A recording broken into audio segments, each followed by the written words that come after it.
So as we're learning the Shabbos, Shulchan Aruch, Siman Reish Mem Hey, and the adjacent Simonim, with an emphasis on cases of masa, matan, commerce, business, with non-Jews in the mix. And the Reish Kolel, of course, already gave a shiur on the subject specifically of shtar mechira on Shabbos, to be matir certain things in that way.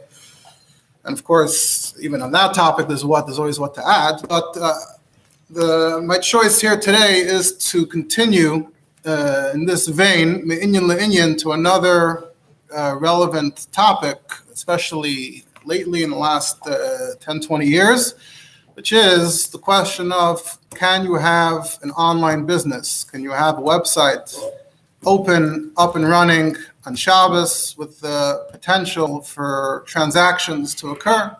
Or whether it's your own website, whether you're hosting it on a larger website, can your business be open on Shabbos online in any form? And I believe last year, people mentioned that for those on Amazon specifically, things got more complicated because up until a certain point, you were able to remove your listings at a certain point. You could take your listings off for Shabbos, and then Amazon apparently changed that. So that raised new questions. So these are the types of questions people have been dealing with, especially for the last 10, 20 years. All right, so the question is, you're leaving it up. You're not actively involved for that period of time. You set it up in advance. And now the question is, whether non-Jews or even perhaps non-Torah observant Jews, non-Shabbos observant Jews, whether they might go ahead and do something, and whether you're then responsible. Are you also a party to that malacha or whatever it is that was done on Shabbos? So as I said, this is a discussion that's come up in recent years, and it's been discussed in a number of places. For example, the halachic journal Or Yisrael, which is under the editors of Gedalia Oberlander. So already in Tafshin Tzamach Daled, back in 2004, they had a section, Al HaPerek, a topical contemporary question, with a lot of submissions and contributions from a number of poskim from the Chassidish world, some at length, some in short, etc. There are others as well. So we're not here necessarily to be mechadish and break new ground in this topic, but like as is the case in many shiurim, to try to give you some general introduction to the issues and to the opinions involved, and also to focus part of the time on presenting some of the actual Shakta V'Tarya, so it's not just an overview without understanding some of the actual back and forth and the rayas and the questions and the answers. So to get to the topic, right? So Yid has a website open on Shabbos, and we assume purchases are being made throughout the day. What are the halachic elements here? And based on that, is it mutter or is it aser? So it would seem that this is a brand new question that may have never existed before in history. But the truth is that all of the poskim today who approach this question, the starting point they all start from, or almost all of them start from, is actually a shaila that was asked already close to 100 years ago, in the 1920s. And the main source, before we get to the question, the main source for this is the Shut, the Shalos Tshuvas Maharshag. Who's the Maharshag? The Maharshag is Shimon Greenfeld. He lived from 1860 to 1930. He was a Rav, Rosh Yeshiva, Paisik in Hungary, mainly in the city of Smehali, we pronounce it, for many decades. And Shimon Greenfeld is known for short as Maharshag. That's, in fact, almost no one ever refers to him by his name, unless you're trying to explain what Maharshag stands for. And he was considered a big Paisik, a big Meshiv. He used to write a lot of tshuvas in his time and place in Hungary. Interestingly, there is a somewhat of a Chabad connection. There's a letter from the Rabbi in Igris Chelek Tazayin, from Kislev Tafshin Yudches to Reb Shlomo Kupchik, and the Rebbe writes, "V'mashakasa avodas harav sheyichya mimakev v'shehu talmidoi shel Harash Greenfeld ba'machaber shut Maharshag." So, b'vadai b'zdavnas u'ru'uya, you have the right chance to send him regards, even though I don't know him, and I'm sure that he'll do whatever he can to be meifetz Teres HaBaal Shem Tov, and especially Teres Chabad. And why do I think so? That this says the Rebbe. Why do I think this Talmud of Marshag is going to be amenable? Because mischazekas tikvasi zu, my hope is strengthened ayidei hayachas l'Rabbeinu hazaken meirabe shel hanal, based on the attitude, the relation, the approach of the Marshag towards the Alter Rebbe. Kamuvan, where do we see this from? We could understand this. We see that the Marshak sometimes goes out of his way to friend for the Alter Rebbe, and he is mitzayin to a tshuva and chelik beis, two tshuvas actually. And the Rebbe adds, I don't have chelik aleph, but there's probably like this in chelik aleph as well. So that was how the Rebbe wrote. This is the signin, that the very interesting lashon that the Rebbe is writing to Reb Shlomo Kupchak. By the way, who is this Rav Mimakav? I was curious when I was looking at the letters. So apparently it's what is known in Israel. There's a community, shtickle Rebistva, called Makaveh. And the name there is Lemberger. The Rav then was Moshe Nasser Nata Lemberger, and he's talking known as the Gavad Makaveh, and he was a Talmud of Marshag, and he lived in the same place where Reb Shlomo Kupchak lived, so it's pretty clearly a match. In addition, there's a story which I remember hearing, and I looked it up. It's been printed in Kfar Chabad and places like that. That there's another Talmud of the Marshak that says that he once visited the Rebbe for Yichidus, and the Rebbe asked him, "What's your background? Where did you learn?" So he said, "One of the Gadasher Rabbanim. You probably don't know him." So the Rebbe said, "Adarab, if I don't know him, I would like to hear about him. Who is it?" So he starts saying, "Well, he's known as the Marshag. Let me explain." And the Rebbe says, "Oh, Marshag. Marshag quotes the Alter Rebbe in his Chuvas X number of times. The number given is 77. I don't know if to be medayik and the number in the story, but the Rebbe gave a number and said he quotes Alter Rebbe this number of times. And I'll even tell you that in this number of those instances, he emphasized the Alter Rebbe, and in this number of instances, bleibt by Akasha." So the Talmud of the Marshag was overwhelmed to see the Rebbe's Bekannschaft with Marshag to this extent.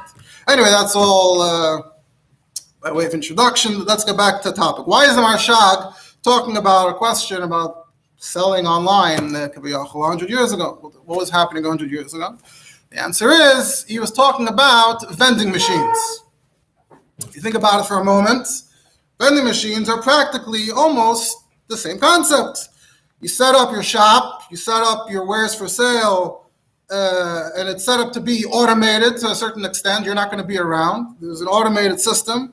And then the sale occurs and the money is received, possibly during Shabbos, by the person making the purchase without the involvement at all of the seller, of the Yiddish seller.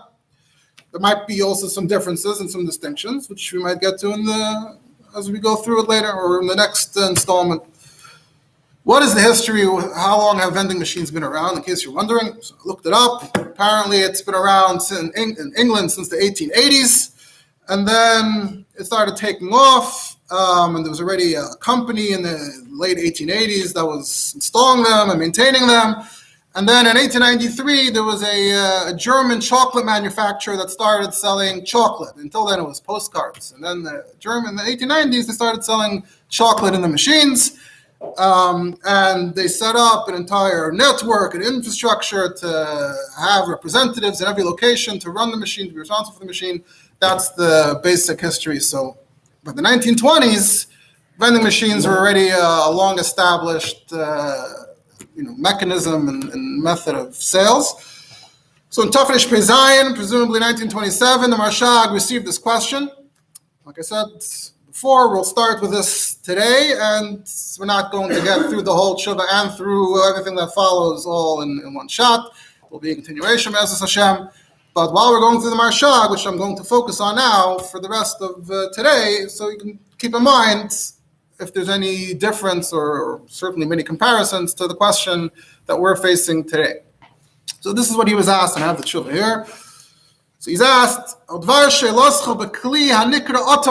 it's still called that in German, by the way, till today. It's called an automat that was invented recently, that you put it outside in the streets, and inside you put tzikkerlich for chocolate. That's what the Marshag writes. And it's set up that whoever throws a coin in, whatever the set amount is, either for the candy or for the chocolate. So then the box opens and you're able to get your purchase in exchange for your money. So now the shaila is standing outside also on Shabbos, and non-Jews or even Yidden, he calls them Yisraelim Deloy Mali.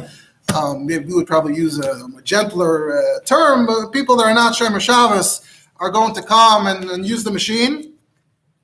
They'll put the coin in, etc. So is the owner, is the Jewish owner, is he liable, is he responsible, is he chayiv here somehow for something that happened on Shabbos? He's writing this to someone whose father owns one such machine. So Marshal begins by saying that it's my opinion to be matir, whether it's in the street or even potentially, at least, even if it's in a Yid's property. And it is as follows. He says, if the machine is standing in the Shus HaRabim, what's the first possible problem? Well, the first possible problem is, would we consider this to be a malacha that the owner is a part of, that the owner is a party to? Right? Let's assume there's some kind of malacha happening. Does that mean that by setting it up and allowing for it to happen, does that mean that already the owner committed a malacha? Right? He's not involved here. He's not involved now. He's not around now. He set it up during the week or months ago, at some point on a weekday. So now question number one would be, are we even literally blaming him and saying you essentially almost committed this malacha by being a party to this act on Shabbos?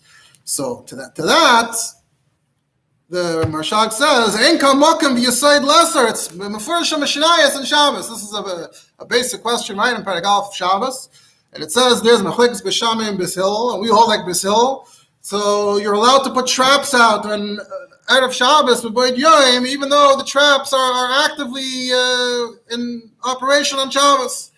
And you're allowed to put wool in the pot, semer l'techa yoyred, and it'll get dyed on Shabbos. And many other malachas like this. Why?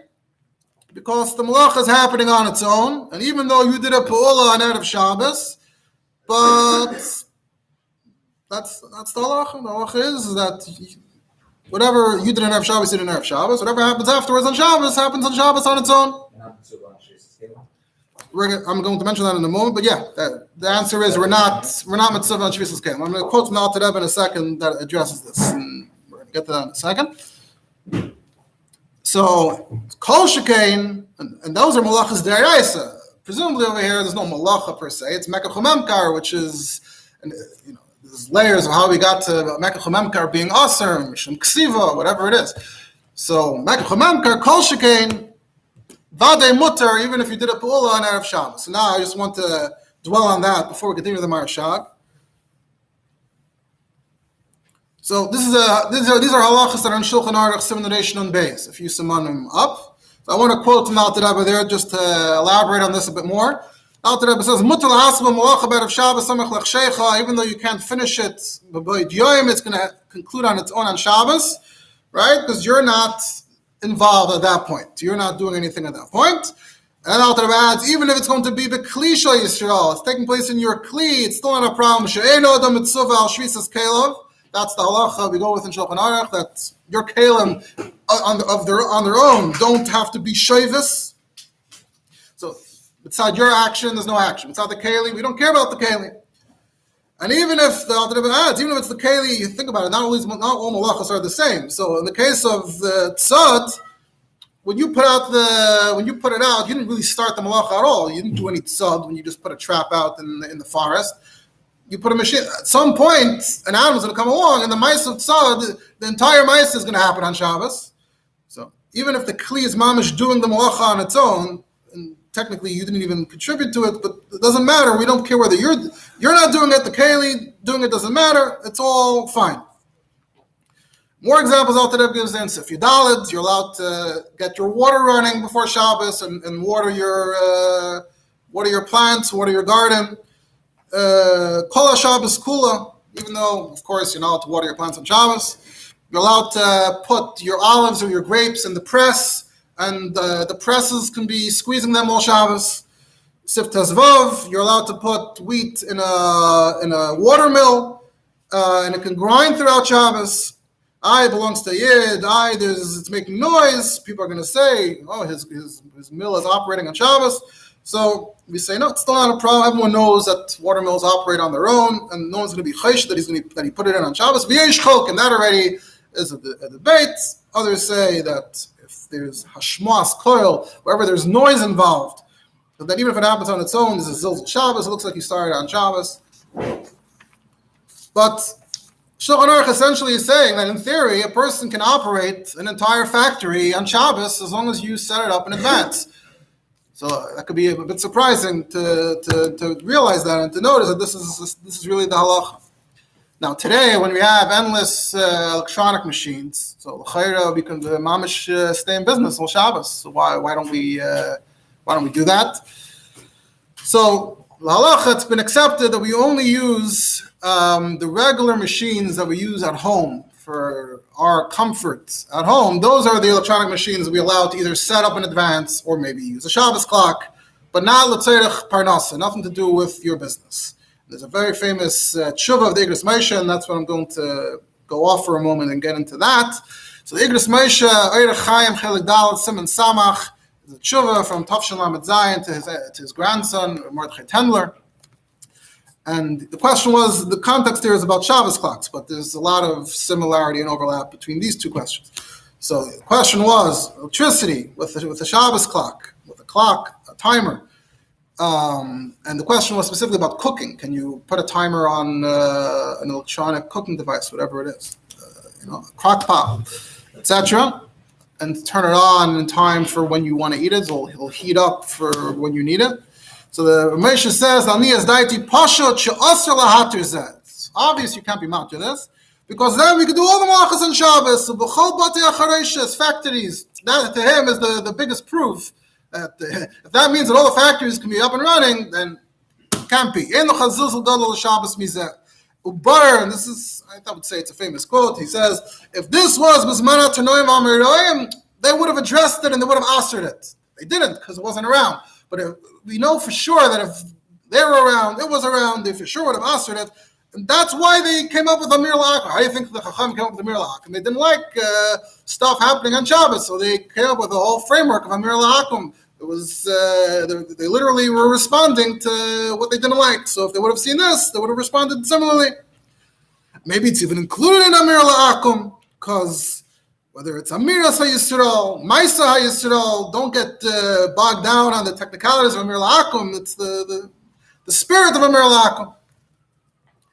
What about all the halachas that you can set something on the fire before Shabbos, even a second before Shabbos, and it can continue on Shabbos? So he says that where you actually got the ball moving, you started the action talking before Shabbos. Then the fire is doing whatever it's doing. That's not your business. But if you only set up the clock, so then nothing happened yet. So that makes it worse, the Moshe says. And then he quotes, there's a famous Nimukei Yosef that asks, how does Isha Mishum Chitzav, which means that you're responsible when you shoot someone, technically a moment elapses between the act that you did and the outcome, but yeah, we attribute the outcome to your actions. So the Nimukei Yosef, same as Kasha is, why isn't Shabbos the same? Why by Shabbos do we say that you can shoot the gun before Shabbos and whatever happens after Shabbos is already not your problem? So the Nimukei Yosef's answer is that it's like the lumdus. What's the lumdus of Isha Mishum Chitzav? The idea is that the moment you did that when you pulled the trigger, everything that happens afterwards is considered to have happened in that moment. So taka, whatever is happening on Shabbos, the outcome is a result. You can't say that it's happening on its own. It is the result of your actions. But however, it all happened in Erev Shabbos. It all goes back to that moment in Erev Shabbos when you did whatever you did. So he says, so that also can fit with these halachas and Shabbos, the water, the rechaim, but with the setting up the clock, he says, no. It's not, it's this, because you didn't start the malacha now, because the malacha hasn't been set in motion now, so in a way you disconnected all has to happen on Erev Shabbos, but he didn't know what happened on Erev Shabbos. So that makes it worse, according to Rav Moshe.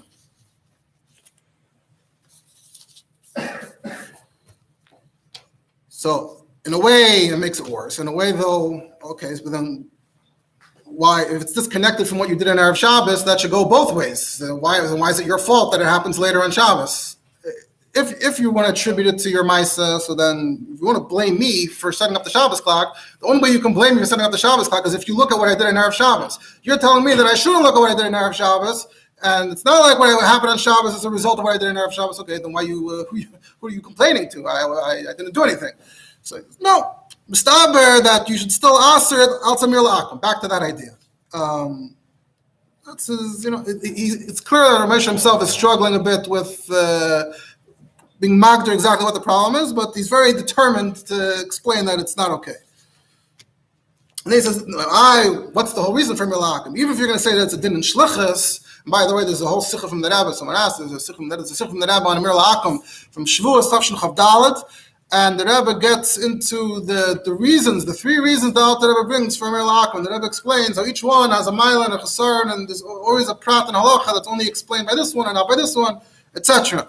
So Rabbi Moshe says, if you're going to say shlichus, so there's no shlichus here, but it's b'koichai da Yisrael. It's close enough.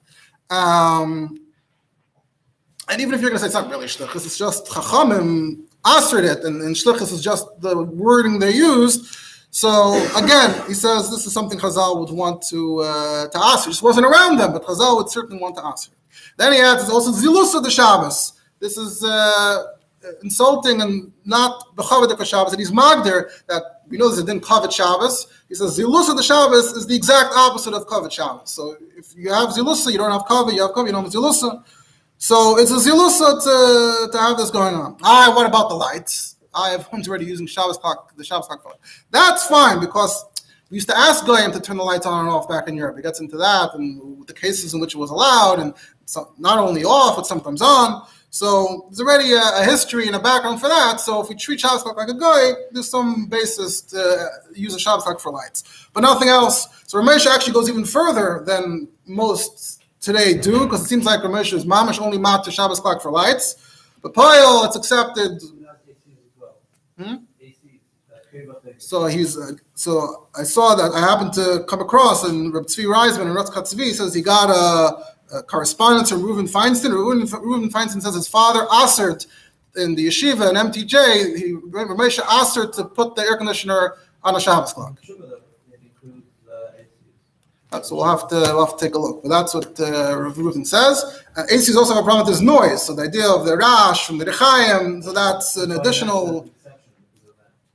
But yeah, generally, what the halacha we follow is that anything that's part of also kavod Shabbos, seemingly all having an air conditioner, these all contribute to kavod Shabbos in the sense that it's helping you, it's bettering your Shabbos. But so we haven't taken Rav Moshe 100%. Right, so I'm not even here to talk about Shabbos clocks. We're just taking this word for Rav Moshe that Rav Moshe said we can't have factories open on Shabbos. That's Amir La'akum, Kayach Yisur, whatever it is. So without getting into the Shabbos clock issue in too much detail, but there's this general idea that we don't want to just set things up and let them stay in motion and for no reason if it's not adding to Shabbos.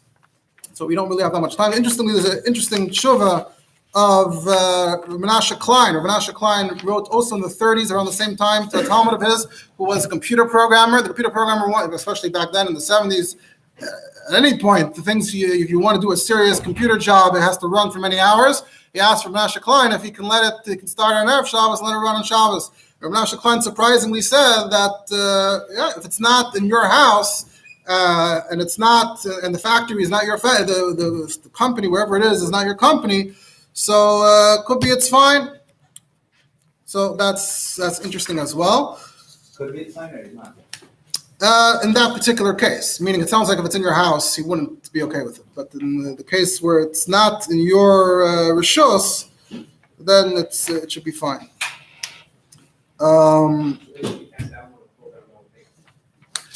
These are questions that we have today. Yeah. So generally, that's not something that we do. So there are many discussions like this regarding different machines nowadays, and they all grow out of these points. So, for example, someone asked me last year, one of the cutting light here last year asked me, what about a bread maker, a machine that you put all the ingredients in, and after a few hours you get bread? That's a question that's been discussed in recent years, and it seems like they're nated to be machmer. Any machine that's not one of the basic ones that's part of your everyday life, it's more likely they'll say it's not okay. If you want a good overview, a basic overview, Piskei Teshuvos, Simulation of Bays is a good source. Okay, we're going to have to pause here, and we'll be mamshech tomorrow, mitzvah.